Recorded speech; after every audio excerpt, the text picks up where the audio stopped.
আজকে আমি সিম্বলিক লজিকের একটা বিষয় নিয়ে আলোচনা করব। চলুন আমরা বোর্ডে যাই।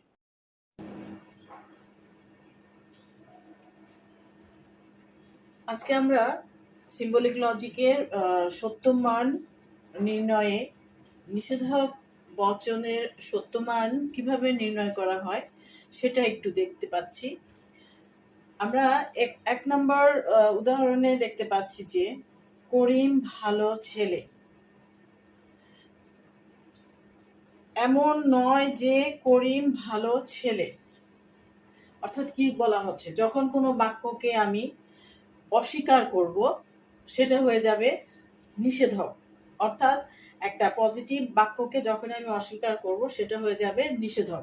যেমন করিম ভালো ছেলে, এটা একটা পজিটিভ, এটাকে আমি যদি পি দ্বারা সিম্বলাইজ করি এবং কিন্তু আবার এই কথাটাকে যদি অস্বীকার করি তখন আমাকে বলতে হবে এমন নয় যে করিম হয় ভালো ছেলে। তখন এমন নয় যে বা না নয় এসব ক্ষেত্রে আমরা কার্ল সিম্বল ব্যবহার করি। ওকে, আমরা আরেকটা এক্সাম্পল দিই, যে এটা ঠিক নয় যে রিনা চা খায়।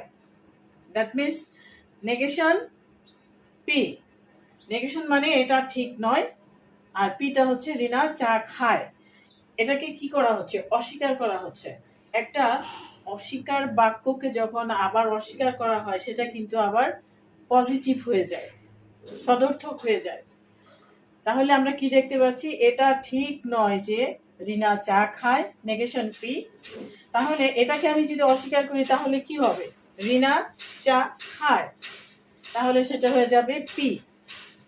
এখন আমরা দেখি যে এগুলোর বা ডটের ক্ষেত্রে আমরা তো আগেই জেনেছি কিভাবে আমরা সত্য মান নির্ণয় করি, কিন্তু ডটের পাশে যদি নেগেশন পি থাকে বা নেগেশন কিউ থাকে তাহলে আমরা কিভাবে তার মান নির্ণয় করব আমরা একটু দেখি।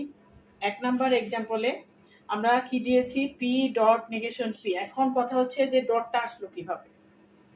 আর পুরা বচনটাকে তো এখানে সিম্বলাইজ করা হয়েছে। দেখেন, করিম ভালো ছেলে, এমন নয় যে করিম ভালো ছেলে, কিন্তু মাঝখানে একটা বিষয় আছে যেটা সেটা কি হবে?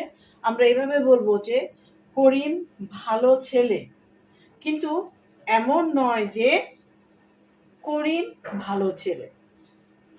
এখানে আপনি দুটা অংশটাকে বা দুটো উপাদান বচনকে একসাথে করতে গেলে আপনাকে ডট দিয়ে বুঝাতে হবে।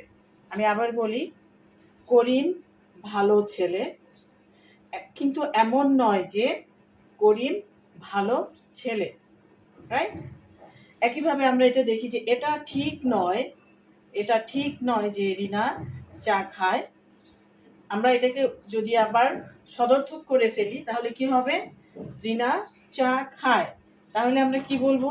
রিনা চা খায়, সরি, রিনা চা খায় না, কিন্তু রিনা চা খায়। এই দুটাকে যদি আমরা একসাথে করে সত্য মান নির্ণয় করি তাহলে আমাদের দেখেন এরকম হবে যে পি এর মান টি, এই পি এর মানও টি, কিন্তু এখানে কি হবে? আমরা অস্বীকার করছি যখন, তখন এটা এফ হয়ে যাচ্ছে।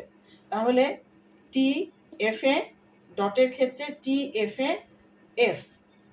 আবার এখানে দেখেন পি এর মান টি, এই পি এর মানও টি, তাহলে এই পি এর মানটাকে যদি আমি অস্বীকার করি তাহলে কি হবে? এফ হয়ে যাবে।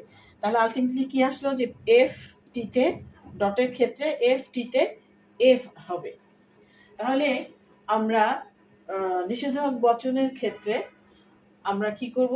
যে অবস্থাটা থাকবে, অস্বীকার করা থাকলে তাকে স্বীকার করব, আর স্বীকার করা থাকলে সেটাকে অস্বীকার করব। এটাই হচ্ছে নিষেধক বচন।